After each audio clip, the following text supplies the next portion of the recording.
नए तरीके से शुरू किया ना। जी अस्सलाम वालेकुम भाई, कैप 2 लेक्चर 115। ये रिकॉर्डिंग वैसे भी अवेलेबल होगी। अच्छा जी, डेफिनेशन है रिलेटिव्स की, ये मैं निकाल रहा हूँ चैप्टर 5 में। चैप्टर 5 में ना डेफिनेशन है रिलेटिव्स की, पेज 59 पे। इसमें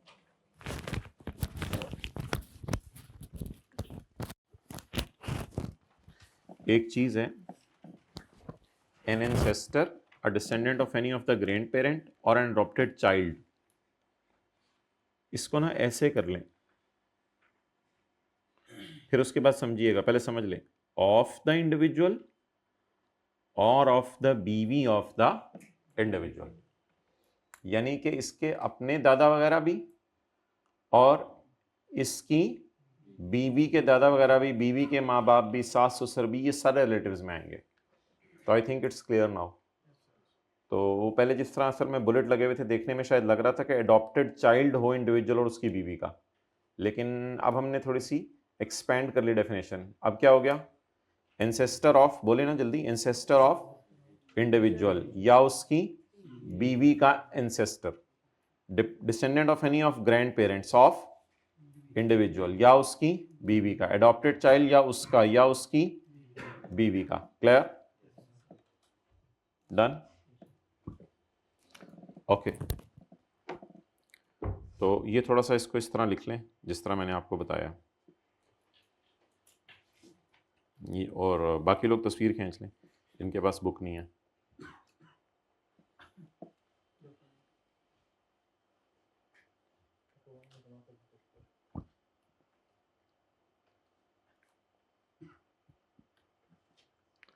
आवाज़ सही नहीं आ रही, तो जिनको आवाज़ सही नहीं आ रही वो फिर ऑनलाइन ले लीजिएगा लेक्चर बाद में। जिनको आवाज़ सही आ रही है वो बता दें।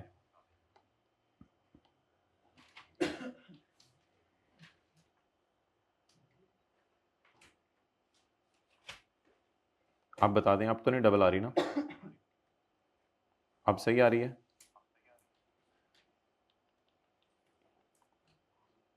जी अब तो सही हो जानी चाहिए। चलें जी, 2 स्टूडेंट्स ने कंफर्म कर दिया सही हो गई है। आगे चलें जी।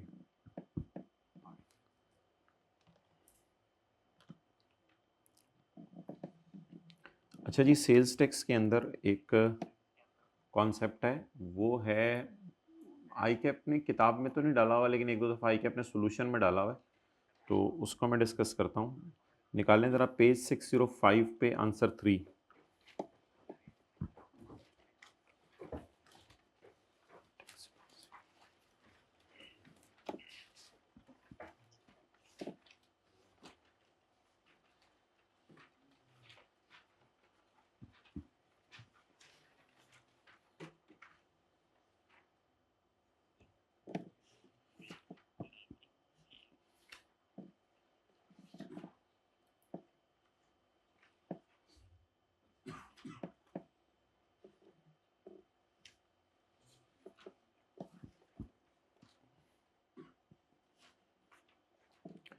ये ज़रा जमा करें, टैक्सेबल लोकल सेल और ज़ीरो रेट सेल, एग्जेम्प्ट को नहीं।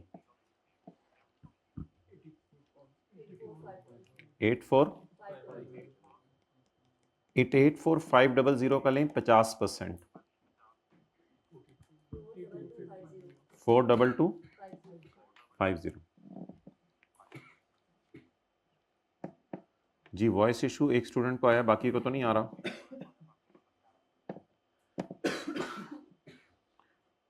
चलें ठीक है, ये फिर आप ऑनलाइन में मीटिंग ले लीजिएगा। ठीक है, ऑनलाइन मीटिंग ले लीजिएगा, आप अपलोड कर देंगे उस पर। फिर कोई क्वेश्चन हुआ तो आपका मैं थोड़ी देर बाद इसको एड्रेस कर लूँगा, फिर रात तक किसी टाइम। अच्छा जी, आपने एग्जेम्प्ट सेल को नहीं पकड़ना, आपने पकड़ना है, अब देखें शायद अब इशू रिजॉल्व हो जाए। अब शायद मेरे ख्याल से परमानेंट बेस पे इशू रिजॉल्व हो गया हो। जी बता दें ऑनलाइन वाले। जी हो गया है, हो गया है। नहीं नहीं, अच्छा तो आपने करना ये है कि टैक्सेबल सेल और जीरो रेट सेल को जमा करना है। जमा करने के ये कोई इतना इंपॉर्टेंट कॉन्सेप्ट नहीं है, बहुत कोई आता भी नहीं। टैक्सेबल सेल और जीरो रेट सेल को जमा किया करना है हर न्यूमेरिकल में। इसका ले लिया करना है आधा। आधा लेने के बाद अब आप एक रूल देखें। रूल ये है कि 90% रिस्ट्रिक्शन नहीं लगेगी अगर जीरो रेट सेल आधे टैक्सेबल सप्लाई से ज्यादा हो। मतलब यह है इस बात का कि लिखें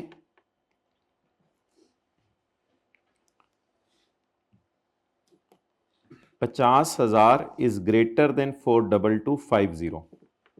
समझ आ गया ना कंपैरिजन कैसे किया है? एग्जेम्प्ट सेल को नहीं लेना, एग्जेम्प्ट सेल को नहीं लेना। 50,000 इज ग्रेटर देन 42250। एग्रीड और नॉट? इधर देखें जरा, अगर इन दोनों का टोटल का आधा लेने के बाद जीरो रेट सेल बहुत ज्यादा हो तो भाई ये तो जीरो रेट सेल वाली बरादरी है, इस पे आप 90% रिस्ट्रिक्शन लगाएं ही ना, और ये जो 2957 हम माइनस करते थे ये पूरा माइनस कर दें। 90% रिस्ट्रिक्शन इज नॉट एप्लीकेबल है जीरो रेट सेल और more than 50% of all taxable sale. Practice करें, ऐसे नहीं बात समझ आनी। ये अगला सवाल है आपके सामने, इसमें तो जीरो रेट सेल है ही नहीं। अच्छा, ये अगला सवाल है आपके सामने। 10,000 10.0 12.5 को जमा करें।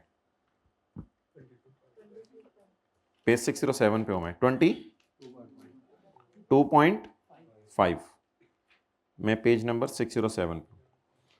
22.5 का माय डियर लें आधा 11.25।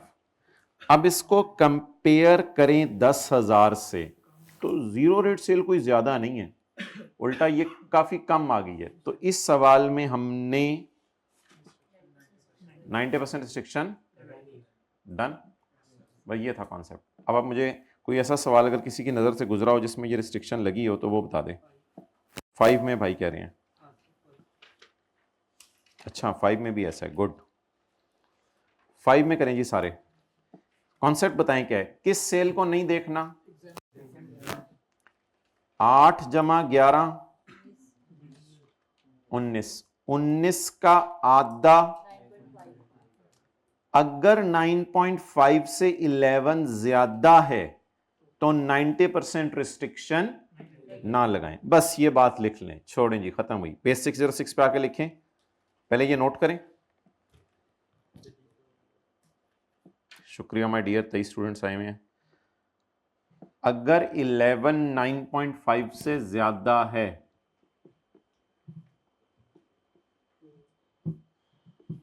कौन सा 11 क्या है? Zero rate sale. अगर 11 9.5 से ज्यादा है तो 90% रिस्ट्रिक्शन ना लगाएं।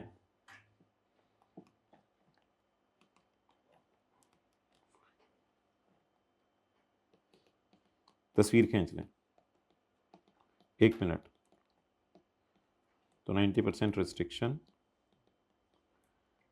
ना लगाएं।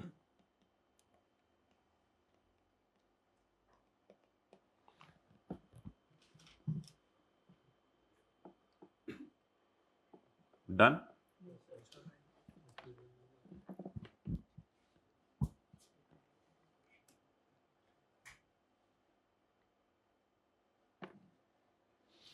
आगे चलें जी। तो ये अगर आप इसके बाद देखेंगे मेरे ख्याल से किसी भी न्यूमेरिकल में नहीं है ऐसा। जैसे कोई भी आप न्यूमेरिकल उठा के देख लें, मिसाल के तौर पे ये क्वेश्चन नंबर, जैसे पेज 620 पे क्वेश्चन है, तो ये तो जीरो रेट सेल है ही 1 मिलियन, तो 18 जमा 119 करना, जीरो रेट सेल ही बहुत थोड़ी है। तो जीरो रेट सेल ही बहुत थोड़ी है, जब जीरो रेट सेल ही बहुत, तो क्या समझ आ गया ना? करना कैसे वैसे? 18 जमा 1 इन दोनों को जमा करके और फिर कंपेयर करना है 1 से। तो जो जीरो डेट सेल ज्यादा कर रहा हो उस पर 90% की रिस्ट्रिक्शन नहीं लगनी। क्लियर ऑनलाइन वाले हजरात?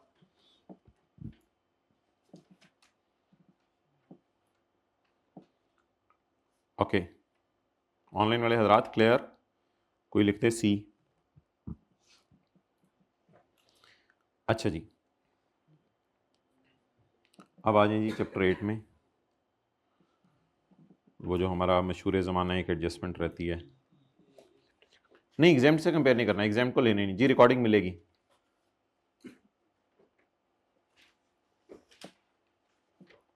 अच्छा जी, पेज नंबर 138।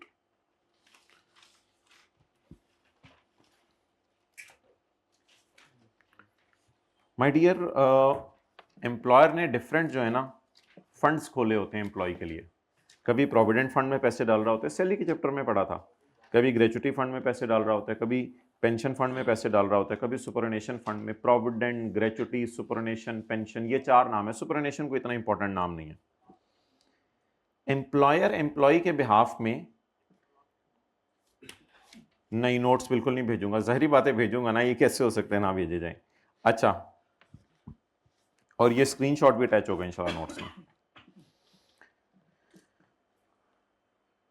आपने सैलरी के चैप्टर में पढ़ा था कि फंड रिकग्नाइज हो या अनरिकग्नाइज हो, उस बेस पे क्या करना है। आज हम ये डिस्कशन नहीं कर रहे कि फंड रिकग्नाइज है या अनरिकग्नाइज, तो एम्प्लॉय के एंगल से क्या करना है। आज हम डिस्कशन कर रहे हैं कि फंड रिकग्नाइज है या अनरिकग्नाइज है, तो एम्प्लॉयर के एंगल से क्या करना है। अगर एम्प्लॉयर ने provident fund, pension fund, gratuity fund और सुपरनेशन फंड को, अगर एम्प्लॉयर ने, अब्दुल्ला को मीटिंग जरा कंट्रोल करे जो बोले। पेज नंबर तो इसका 138 है, लेकिन अभी तो मैं डायग्राम करा रहा हूं। अगर employer provident fund, pension fund, gratuity fund और सुपरनेशन फंड को करवा ले रिकॉग्नाइज, को क्या करवा ले, रिकॉग्नाइज करवा ले, तो प्रोविडेंट फंड फुली माइनस कर लें, जितना खर्चा हुआ है कोई मसला नहीं। और ये वाले फंड, इनमें हुकूमत ने कंजूसी की, हुकूमत ने कहा आधे माइनस कर लो, आधे माइनस ना करो। हालांकि लोगों ने चीखे चिल्लाए कि ये हमने फंड रिकग्नाइज कराए हुए हैं, फिर भी हुकूमत नहीं मानी। डन। और अगर आप जालिम हैं, आपने इन फंड्स को रिकग्नाइज ही नहीं कराया हुआ, अगर आपने इन फंड्स को तो फिर तो all of 4 funds if unrecognised are. लेकिन इस रूल में भी एक रिलैक्सेशन है। However, if effective arrangement for tax deduction made, then it is allowed. असल में जब इन फंड से आपको पैसे दिए जाते हैं ना रिटायरमेंट के टाइम पे, तो उस वक्त अगर एम्प्लॉयर ये कह देना कि मैं टैक्स काट लूंगा आपका, स्क्रीन कहां चली गई,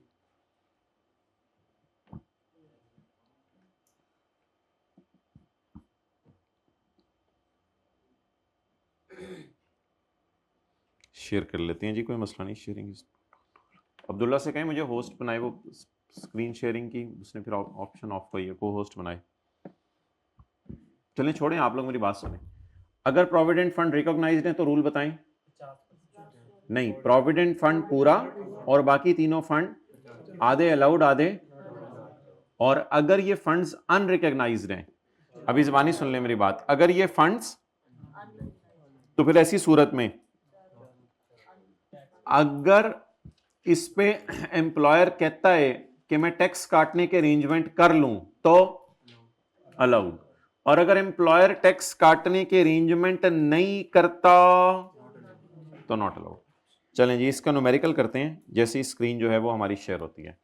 सो the thing is very very easy, बार बार याद करें। अगर रिकग्नाइज्ड है और प्रोविडेंट है तो पूरा अलाउड, और अगर रिकग्नाइज्ड है ग्रेचुटी, सुपरनेशन और वो हैं फिर पेंशन तो, और अगर अनरिकग्नाइज्ड हैं तो आप अगर टैक्स काटने के अरेंजमेंट करते हैं तो अलाउड, और अगर टैक्स काटने के अरेंजमेंट नहीं करते तो नॉट अलाउड।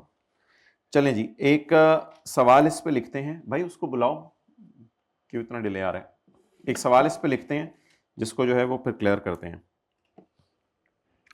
अच्छा भाई ये बात सुने, ये जो आप न्यूमेरिकल्स कर रहे होते हैं ना, न्यूमेरिकल में IFS IFB, जी मुझे पता है स्क्रीन नहीं आ रही, मैं इसी की तरफ आने लगा हूँ, अभी मैं इधर उधर की बातें इसलिए कर रहा हूँ। तो न्यूमेरिकल में जो आप लिखते हैं ना IFB IFCG, इस तरह ना लिखा करें, वर्किंग के ऊपर भी पूरा नाम दिया करें, और जब फेस के ऊपर लेके जा रहे हो तब भी पूरा नाम दिया करें, और जब न्यूमेरिकल शुरू किया करें प्रॉपर बंदे का नाम लिखें, रिक्वायरमेंट पढ़ें नीचे कि आप टैक्सेबल इनकम निकाल रहे हैं या क्या निकाल रहे हैं। जी अनरिकग्नाइज वाले केस में 50-50 कुछ नहीं है, मैं अभी दिखाता हूँ जी। रिकॉर्डिंग मिलेगी, ये 10 दफ़ा बता दिया, रिकॉर्डिंग मिलेगी। ओके, क्या चीज़?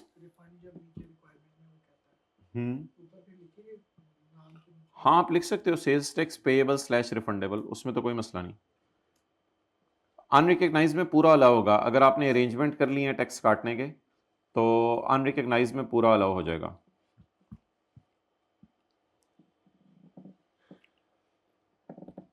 आ रहा है? बुलाओ, पॉज कर दो जरा।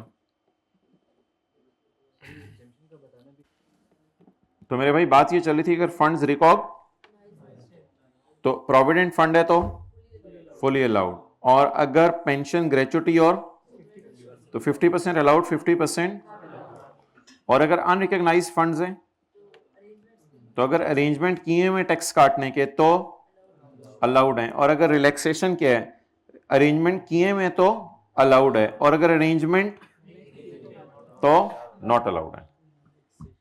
अच्छा जी, अब मैं ये क्वेश्चन करता हूं मिसाल के तौर पे,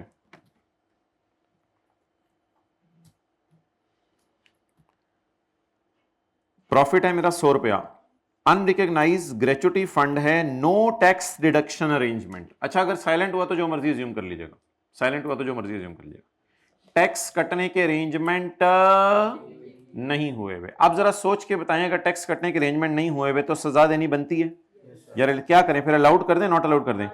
ऑल ऑफ 4 इफ अनरिकग्नाइज्ड और, अच्छा जी ये तो नॉट अलाउड हो गया ग्रेचुटी, डन। आगे चलें, बिस्मिल्लाह। रिकॉग्नाइज्ड प्रोविडेंट फंड, रिकॉग्नाइज्ड नहीं, ऐसा तो नहीं होता आमतौर पे, बहरहाल ऐसा हो सकता है कि ग्रेचुटी रिकॉग्नाइज और वो अनरिकग्नाइज्ड हो, ऐसा हो सकता है। अच्छा recognise provident fund, recognise provident fund के साथ कोई शर्त नहीं है, दैट इज फुली, तो बोले प्रॉफिट तक, भाई आप क्यों नहीं देख रहे इधर, प्रॉफिट तक पहुंचते हुए माइनस हो चुका है नहीं हुआ? यार ये हो चुका है ना, ये अदर इंफॉर्मेशन है, तो प्रॉफिट है 100 रुपया, दीज एक्सपेंसेस आर डिडक्टेड, ये तीनों माइनस हो चुके हैं। अच्छा आप बताएं, रिकॉग्नाइज प्रोविडेंट फंड है तो माइनस हो चुका है, तो क्या करें? अब इसको इग्नोर कर दें बस, ठीक है। आगे चलें जी, रिकॉग्नाइज्ड पेंशन फंड है, क्या है? रिकॉग्नाइज्ड पेंशन फंड, क्या करें my dear? Recognised pension fund 50% allow कर दें, 50% नॉट अलाउ कर दें, बताएं जी। 13 इंटू 50% 6.5, ये माइनस हो चुका था सही, इसलिए इसको दोबारा माइनस नहीं किया हमने, बस डैश डाल के एक नोट टाइप कर दिया।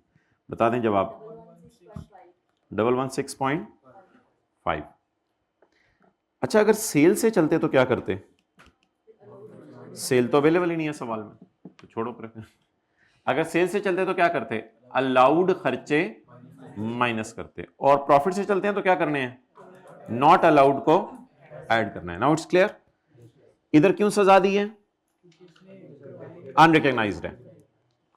इधर क्यों सजा नहीं दी? क्योंकि रिकॉग्नाइज्ड है। इधर क्यों सजा आदि दी है? क्योंकि पेंशन इसका नाम है और रिकॉग्नाइज्ड है। अच्छा टैक्स काटने के अरेंजमेंट यहां नहीं देखने, वो सिर्फ कहां देखने हैं? अनरिकॉग्नाइज्ड में। डन। चलें जी अंग्रेजी पढ़ लें।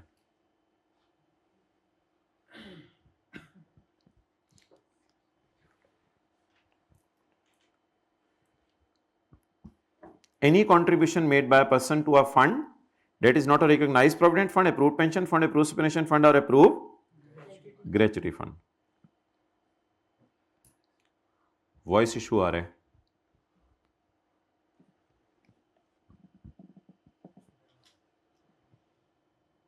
जी अब तो नहीं आना चाहिए वॉइस इशू, देखें अब आ रहा है, अब आ रही है वॉइस?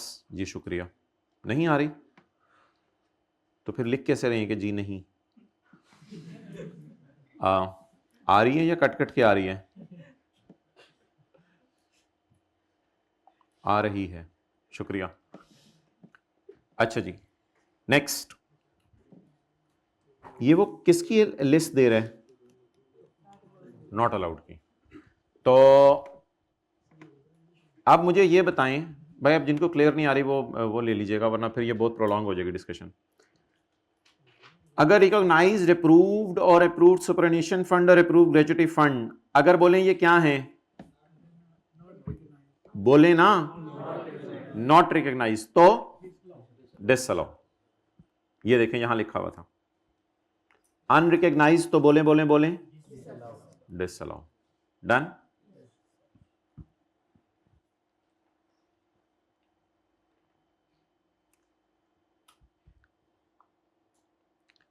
अच्छा, लोगों की अब ये राय है कि ये भी पॉइंट ई की कंटिन्यूएशन में है एफ, और ये भी सिर्फ किसको डील करता है?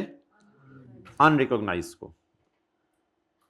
Unrecognised contribution to any provident or other fund, unrecognized contribution to any provident or other fund. लेकिन बात किसकी हो रही है बताएं?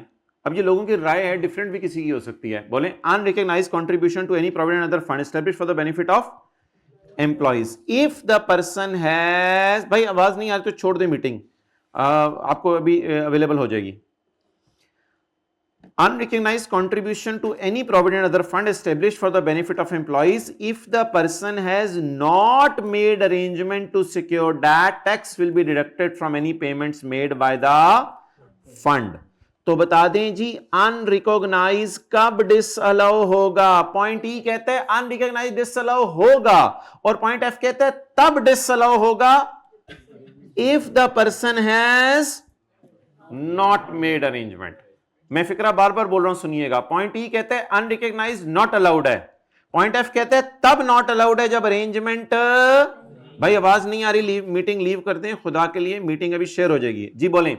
Unrecognised as a general rule not allowed है, और नीचे वाले ने बताया कब नॉट अलाउड है?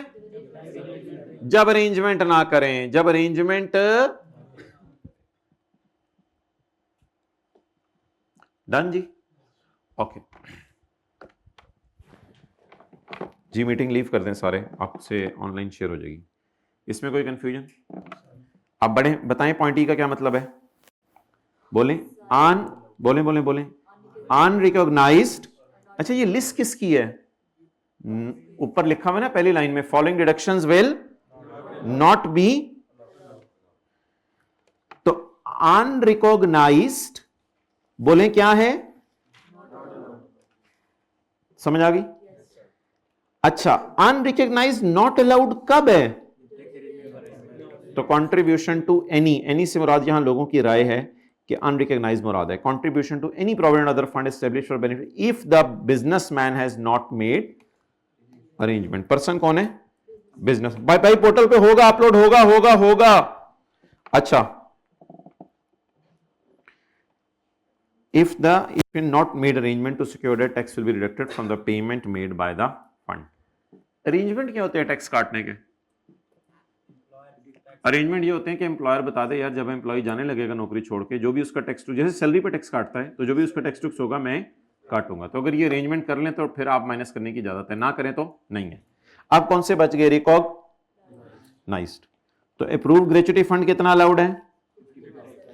अप्रूव्ड है, हालांकि अप्रूव्ड पेंशन फंड कितना अलाउड है? अप्रूव्ड सुपरएनुशन फंड कितना अलाउड है?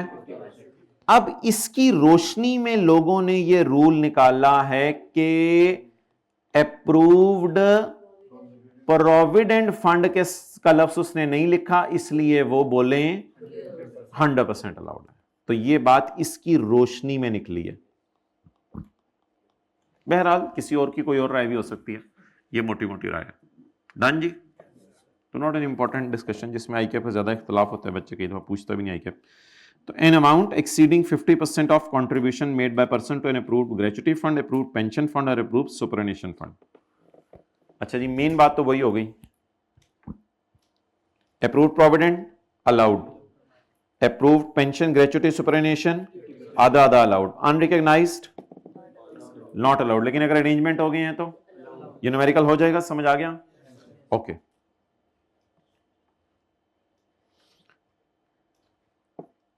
नॉट रिकॉग्नाइज्ड और बोले नॉट अलाउड, लेकिन कहते हैं नॉट रिकॉग्नाइज्ड तब नॉट अलाउड होंगे जब अरेंजमेंट नहीं हुए। I don't get it. आप लोगों ने, आपने पूरी डिस्कशन सुनी है? आई डोंट गेट इट जिन्होंने लिखा है। अच्छा जी, और इसके बाद मैं रात को मीटिंग कर लूंगा, उसमें पूछ लीजिएगा। इसके बाद ये वाले आधे अलाउड हैं और आधे नॉट अलाउड। डन।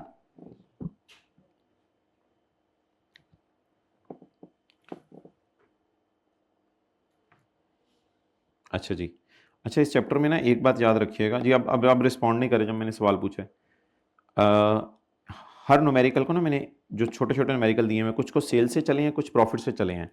तो आपने भी जब इसकी रिवीजन करनी है ना, तो सेल और प्रॉफिट दोनों से चल के देखना है। जैसे पेज 137 में भी आपको शो कर रहा हूँ, सेल से भी चले हैं, प्रॉफिट से भी चले हैं। तो सेल प्रॉफिट दोनों से चल के देखें, ताकि किसी भी एतबार से आ जाए तो आपको जरा पक्का हो काम। डन। ओके, आखिरी बात जी। Now my dear, come on, income from chapter number. अच्छा यार, एक धमाका सा है, वो अब सुन लें। अब पता नहीं आई क्या से पूछा तो है, अब उसने कहा है कि जाने दो, अब ऐसे ही आइए। फिर हमने एक रूल पढ़ा था कि पाकिस्तान का लॉस फॉरेन के अगेंस्ट माइनस नहीं हो सकता, और फॉरेन का लॉस पाकिस्तान के अगेंस्ट माइनस। अच्छा, ये आज वाली बातें याद रहेंगी। एक तो 90% रिस्ट्रिक्शन वाली बात कर दी, नंबर 2 हमने ये EEA और F वाली बात कर दी। इसके बाद रिलेटिव की definition discuss, start from sale and profit की डिस्कशन कर ली।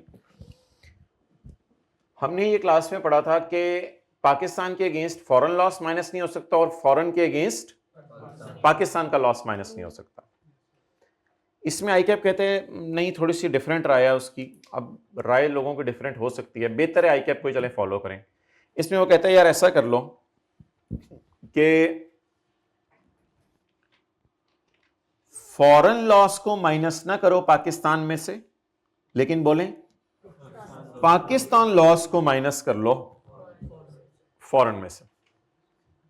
अच्छा, अब इसको याद करने का तरीका सुन लें। ऐसे अजीब सा तरीका, आपको बात बहुत बुरी लगेगी लेकिन इंशाल्लाह याद रहेगी। बाहर वाले प्रॉफिट्स पाकिस्तान को खा लें, खाने दो पाकिस्तान को, लोग खाते हैं, खाएं पाकिस्तान को। लेकिन पाकिस्तान का प्रॉफिट बाहर के लॉसेस को खाए तो पाकिस्तान वाले बाहर को खाए, कहता है ये मुझे पसंद नहीं। बात अजीब सी, लेकिन याद रहेगी। जल्दी बोलें, याद रहेगी? नहीं याद रहेगी? दोबारा सुन लो। पाकिस्तान का प्रॉफिट बाहर के लॉसेस को खा ले, ना खाओ, बाहर वालों को क्या खाना पाकिस्तानियों ने। लेकिन अगर बाहर वाले आके पाकिस्तान के लॉस को खाने की कोशिश करें, खा लें। अब आपको कुछ समझ आई? चलें इसका सवाल करें। Question number 1, foreign loss is not adjustable against Pakistan source income. यानी पाकिस्तान के प्रॉफिट में से बाहर का लॉस माइनस, पाकिस्तान के प्लस ने बाहर वाले माइनस को नहीं खाना, लेकिन बाहर वाले प्लस ने पाकिस्तान वाले लॉस को खा लेना है। चलें जी, इनकम फ्रॉम कैपिटल गेन आई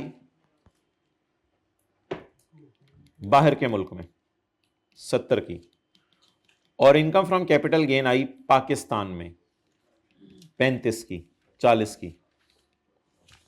बताएं जी, क्या इसको खाया जा सकता है? बाहर वाले पाकिस्तान को खा सकते हैं, लेकिन पाकिस्तान वाले बाहर को नहीं खा सकते।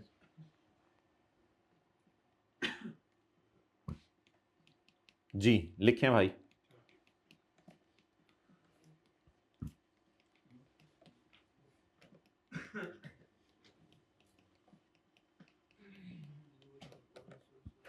डन हो गया?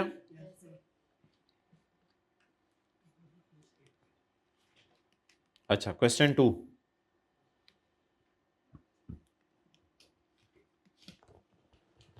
कौन किसको खा सकता है? बाहर वाले प्रॉफिट्स। समझ से बाहर से कोई नेपाली आए हैं, वो बाहर से कोई जो है वो आए हैं, क्या कहते हैं, काले आए हैं, वो ऐसे पाकिस्तानियों को ऐसे से प्यार से खा रहे हैं, ऐसे हल्का सा खा नहीं रहे, मतलब ऐसे समझ लें बस। तो बाहर के प्रॉफिट्स पाकिस्तान वालों को, लेकिन पाकिस्तान वाले okay. Similarly income from business, foreign source income, चलें Pakistan source income 30, income from business, foreign source income, जी बताएं भाई, क्या ये खा सकते हैं या नहीं खा सकते? नहीं खा सकते। तो क्या करेंगे? Income from business Pakistan source कितना? 30, और carry forward foreign source loss तो आपको पता है 6 सालों तक कैरी फॉरवर्ड हो सकता है। जी शुक्रिया जो लोग रिस्पॉन्स कर रहे हैं।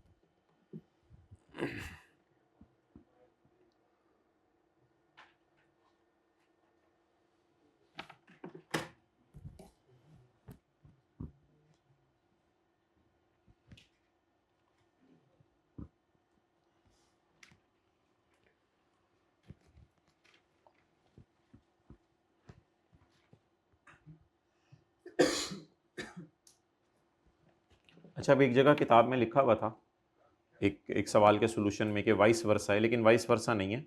बस अब ये हो गया, फॉरेन लॉस को माइनस कर सकते हैं पाकिस्तान में से, लेकिन पाकिस्तान लॉस को पाकिस्तान फॉरेन लॉस को माइनस नहीं कर सकते पाकिस्तान में से, और पाकिस्तान लॉस को माइनस कर सकते हैं फॉरेन में से। डन। अच्छा जी,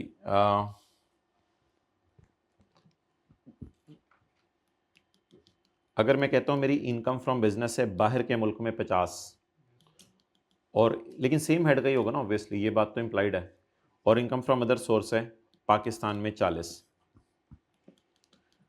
और इनकम फ्रॉम बिजनेस है पाकिस्तान में 10, और इनकम फ्रॉम अदर सोर्स है बाहर के मुल्क में 30। बताएं जी आप क्या करें? कौन किसको खा सकता है पहले ये डिसाइड कर लें।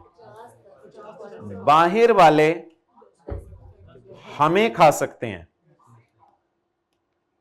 लेकिन हम बाहर वालों को नहीं खा सकते।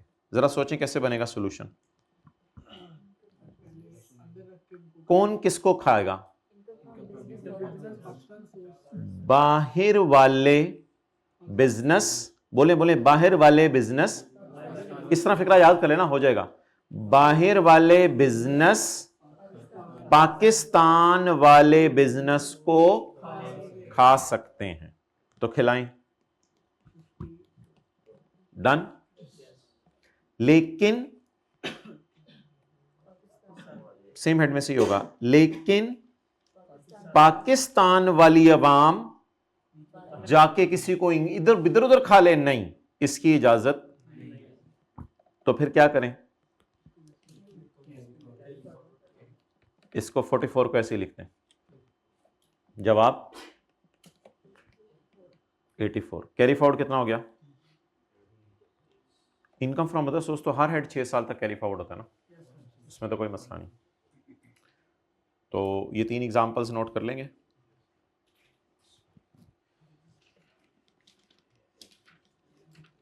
अच्छा, अब एक पास पेपर आपसे सॉल्यूशन शेयर किया था लेटेस्ट टाइम का, ऑटम 2024 का, या वो, तो उसमें आप देख लीजिएगा, उसमें माइनस कर लीजिएगा, फिर एक ही जगह था बस। डन। और ये 10 रुपये क्या है?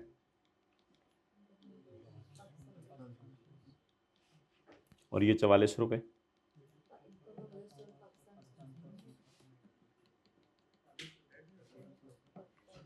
अदर सोर्स मेरे भाई डेड होता है पाकिस्तान वाला, खुदा का खौफ करो, वो पुराने रूल ना छेड़ना। जी माय डियर, आपको क्लियर हो गया? अब ये 3 एग्जांपल्स बार बार कर लेंगे। डन। तो अगर पाकिस्तान और फॉरेन इकट्ठे आ जाएं। अच्छा, अब ये सवाल देखें, जैसे चैप्टर नंबर हमारा कौन सा था लॉसेस का? 14। अब इसमें देखें सवाल के एक सवाल है पास पेपर का क्वेश्चन 9, लेकिन वो मुझे सही कराने की जरूरत नहीं है। क्यों? इसलिए कि उसमें पाकिस्तान में इनकम आ रही है, ये बाहर वालों को नहीं खा सकते, इसलिए नॉर्मल तरीके से सवाल हमने सॉल्व किया था, कोई मसला नहीं। पाकिस्तान वाले बाहर वालों को नहीं खा सकते, लिख लें क्वेश्चन 9। पाकिस्तान इनकम थी इसलिए बाहर वाली किस कोई माइनस नहीं हुई थी। Page number 320, page 320। पाकिस्तान वाला 2500 था पॉजिटिव, इसलिए बाहर वाला कोई माइनस नहीं किया। क्या? बस इसको अच्छी और बुरी का लफ्ज़ ना बोलो, जिस तरह मैंने ये कराया उस तरह कर लो ना। अगर पाकिस्तान फौरन आ जाए, वैसे तो पाकिस्तान फौरन ज्यादा मिक्स आते नहीं पेपर में, लेकिन बस ये याद रखना पाकिस्तान वाले में से ये इसी तरह ये भी सवाल था। इधर भी लाहौर में क्या आ रहा था? प्रॉफिट। लाहौर में क्या आ रहा था? प्रॉफिट। तो और इधर पाकिस्तान में क्या आ रहा था? प्रॉफिट। तो जब पाकिस्तान में प्रॉफिट आए, बाहर के लॉसेस माइनस, बस ये लिख लें, पाकिस्तान के प्रॉफिट में से बाहर के लॉसेस माइनस नहीं कर सकते।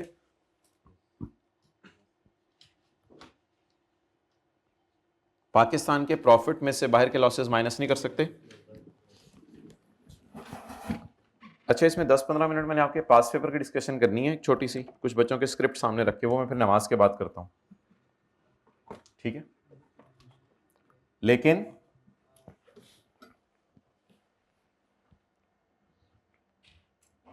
लेकिन बोले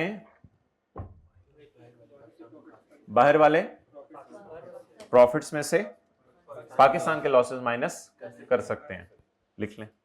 लेकिन बाहर वाले लॉसेस में से पाकिस्तान के प्रॉफिट्स माइनस कर सकते हैं। ये एक पास पेपर का सवाल भी मैं दिखा दूंगा ऑटम 24 का। भाई पॉज कर दो जरा।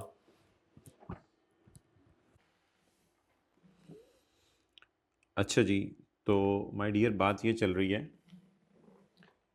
कि पाकिस्तान के प्रॉफिट्स बाहर के लॉसेस को नहीं खा सकते। पाकिस्तान के प्रॉफिट्स बाहर के लॉसेस को नहीं खा सकते। इसकी ज़रा आप एग्जांपल्स देखते रहिएगा।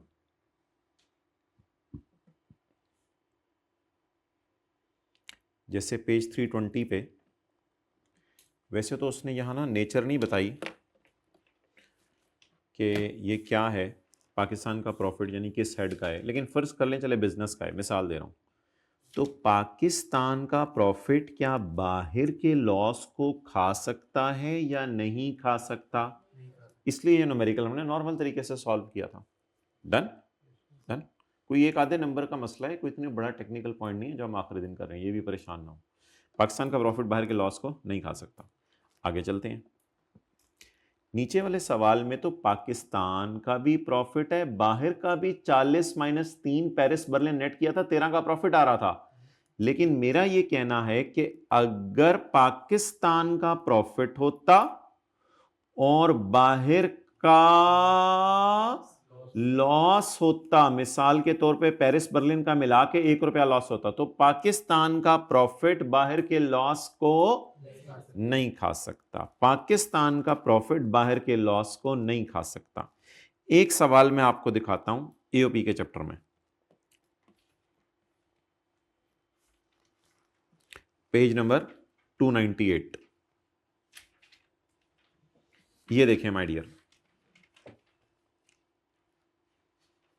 पेज नंबर 298 पे जो सवाल था उसमें दुबई में प्रॉफिट आ रहा था और तेहरान में लॉस आ रहा था। तो हमने पढ़ा था, अच्छा हमारी पूरी किताब में कोई सोल्यूशन अल्लाह का शुक्र है गलत नहीं है, सिवाय किसी सवाल के जवाब में हमने वाइस वर्सा लिखा हुआ है, वो आप बात छोड़ दें, बाकी हमारी पूरी किताब में कोई ऐसा मसला नहीं है। अच्छा, एक पास पेपर के सवाल में मसला है जो 2 अटेम्प्ट्स का आपसे शेयर किया था, वो मैं भी दिखा देता हूं। इस सवाल में देखें, दुबई और तेहरान तो दोनों बाहर हैं, तो जब दुबई और तेहरान को नेट किया था तो जवाब क्या आया था? पाकिस्तान का प्रॉफिट। इस सवाल में टैक्सेबल भी प्रॉफिट ही आया था, काउंटिंग प्रॉफिट तो आपको पता देखना नहीं होता, लेकिन टैक्सेबल भी प्रॉफिट ही आया था। पाकिस्तान का प्रॉफिट, जैसे उधर 2500 भी दिखाया था, पाकिस्तान का प्रॉफिट इस लॉस को खा सकता है नहीं खा सकता?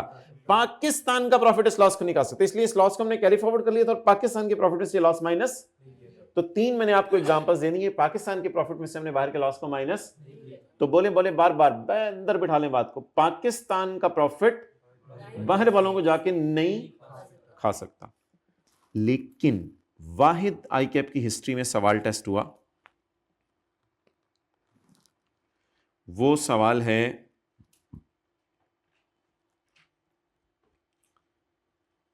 ऑटम वाला, जिसमें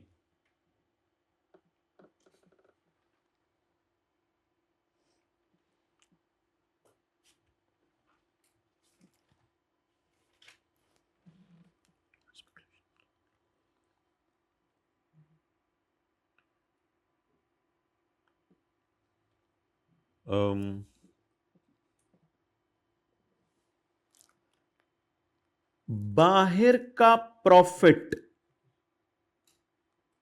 बाहर का profit, income from foreign speculation business amounting to 2500, बाहर का प्रॉफिट पाकिस्तान के लॉस को खा सकता है, चाहे वो 6 साल पुराना ही क्यों ना हो, चाहे इस साल का हो, उससे कोई फर्क नहीं पड़ता।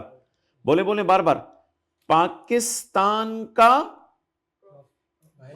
बाहर का पाकिस्तान के लॉस को, यानी एक अजीब सी मिसाल दी थी, बाहर से आके पाकिस्तान को लोग खा जाए तो उसकी इजाजत है। तो इसमें बस आप 2500 में से 2700 माइनस कर दीजिएगा। हमने सॉल्यूशन में सिर्फ 2500 ऐड किया हुआ था, 2700 नीचे कैरी फॉरवर्ड किया हुआ था। डन। तो लिख लें, ऑटम 24 के क्वेश्चन 5 में 2500 में से 2700 माइनस करेंगे,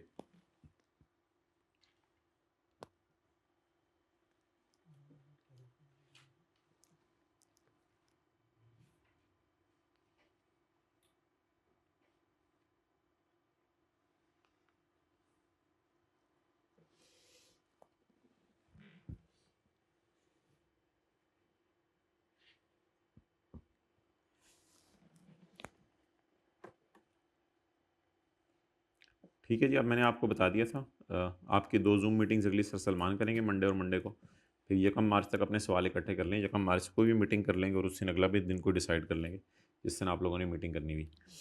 तो अब आप हजरात ऐसा करें माय डियर, बस आपके 2-3 मिनट लेते हैं, फिर आपको फ्री कर रहे हैं। ये देखें, अब कुछ बच्चे ना पेपर सॉल्व कर रहे हैं इस अजीब तरीके से।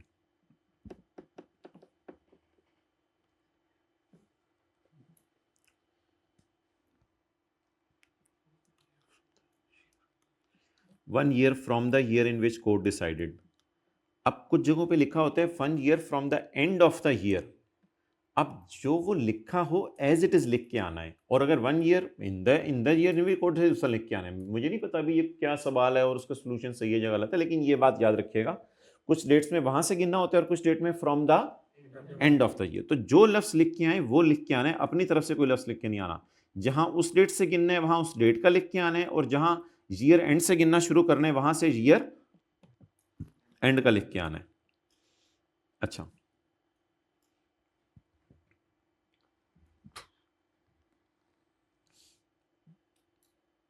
मैंने निशान लगाए हुए हैं, ये देखें ना, working IFB, no it is not acceptable, और मिलियन नहीं, रुपीज इन मिलियन लिखें प्रॉपर कि ये रुपीज इन मिलियन है। एक सफ़े पे एक दफ़ा ऊपर लिख दिया रुपीज इन मिलियन तो वो भी इनफ हो जाता है, वो चल जाता है।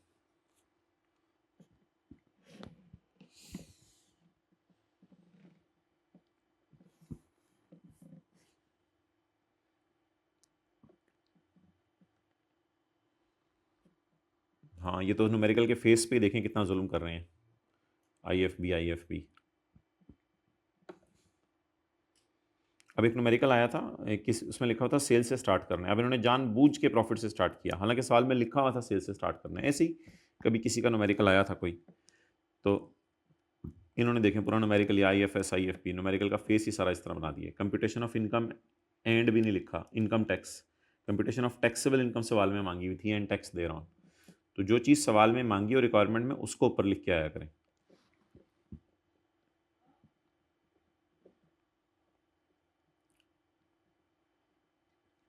बाकी थ्योरी के सवालों में आप सिनेरियो बेस सवालों में सिनेरियो और जवाब को, सिनेरियो और लॉ की लैंग्वेज को साथ साथ भी चला सकते हैं, इसकी भी इजाज़त है। इसकी भी इजाज़त है, अगर सिनेरियो बेस में 2-3 ऑप्शंस हो तो पहले लॉ की प्रोविजन ऊपर लिख दी एक दफ़ा, जैसे 3-4 कोई एडजस्टमेंट्स हैं तो एक दफ़ा लॉ की प्रोविजन ऊपर लिख दी, फिर हर एक में बता दिया कौन कौन सी शर्त पूरी हो रही है, कौन कौन सी शर्त वायलेट हो रही है। बड़े कमाल जो है ना थ्योरी के सवाल डाले गए हैं मॉक में, आपको पता चल जाएगा आपकी थ्योरी की तैयारी कैसी है, बड़े सोच समझ वाले सवाल हैं। तो लेकिन किसी भी तरह से कोई भी मॉक दे के कुछ दे के डीमोटिवेट आपने किसी भी चीज़ से नहीं होना। इंशाल्लाह आपको बड़े अच्छे मार्क्स उसमें से भी मिल जाएंगे। आधे नंबर तो इंशाल्लाह उसमें रखे गए हैं, आई कैप भी आधे नंबर रखता है, तो आधे नंबर उसमें रखे गए हैं। अच्छा, इररिलेवेंट आंसर प्रोड्यूस नहीं करने, जो चीज़ मांगी नहीं। अब वो ऑब्वियसली अब आप करेंगे हमें तो पता नहीं चलेगा कि हम इररिलेवेंट दे रहे हैं, लेकिन टू द पॉइंट बात करनी है, जितनी पूछी है उतनी। और हर चैप्टर के शुरू में जो सेक्शंस दिए हुए ना, उनके नेम ज़रा अच्छे तरीके से पढ़ लीजिएगा, ताकि उनके नेम्स के अंदर जो है वो मसला ना आए आपको।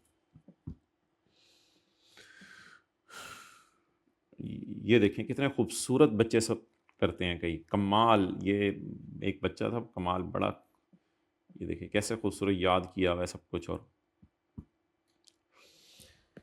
अच्छा, in case of sale and hire purchase agreement, the time of supply will be the time at which the agreement is entered into. Since in November the agreement hire purchase में आपको पता है ना, उस वक्त सेल रिकॉर्ड होती है जिस वक्त जो है वो एग्रीमेंट हो।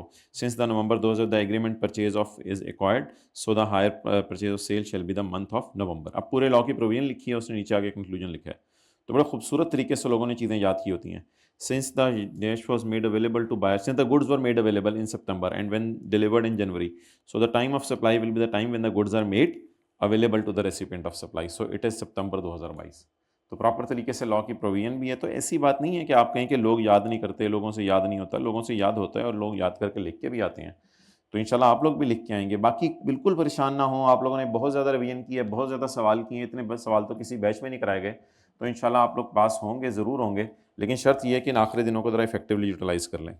ठीक है जी, इंशाल्लाह अब 2 मीटिंग सर सलमान करेंगे, यकम को इंशाल्लाह हम मिलते हैं, अगर आपकी कोई जूम मीटिंग में सवाल है तो।